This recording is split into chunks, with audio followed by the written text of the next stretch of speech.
Yeah, that's right, Bianca. That January 17th shooting, of course, leaving 26-year-old Jonathan Schaefer dead after investigators say that the restaurant chef, George Colomb, shot him, then turned the gun on himself. And it's led to an overwhelming outpouring of community support around a restaurant that owner Kevin Jennings called a family tonight.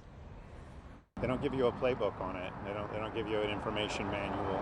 For Coquette owner Kevin Jennings, there was never going to be a perfect time to open the restaurant's doors after tragedy, but he says a decision was made collectively. Sunday seems like the right day. You know, Sunday is the day of rest, the day of reflection, the day of family and time together and family meals. And so we found that to be the most appropriate. Tonight, we spoke with Kevin for the first time since the January 17th tragedy in his North Hills mainstay, when investigators say Chef George Colomb shot and killed fellow employee Jonathan Schaefer, then himself. Some people have been, really, really upset, and then they come into the restaurant and that makes them feel better. Some people are the opposite. We've had people who felt like they were in a good place, and they come into the restaurant and it just breaks them.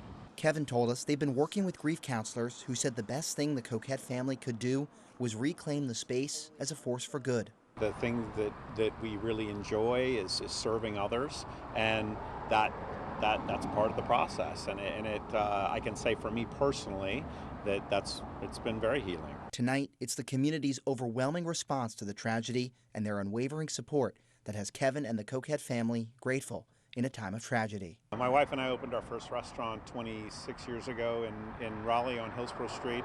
The community's always been there for us, and no surprise, they've overwhelmingly been here for us again. I think that Raleigh's that kind of place. Jennings said they plan to honor Jonathan Schaefer with a permanent collage that will live on the wall at Coquette, as well as on the wall of its sister restaurant, Chow, where Schaefer also worked. He said that the staff here has voted overwhelmingly to dedicate the money that's been generated in an online fundraiser, a fundraiser that's raised roughly $30,000 to Schaefer's family. We're live in Raleigh. Sean Coffey, ABC 11 Eyewitness News. Sean, it's so good to hear that they do have a plan to honor their fellow co-worker who was killed that day at both locations. So again, our hearts continue to be with them, and I know the community will continue to support the restaurant. Sean Coffey, live for us in North Hills.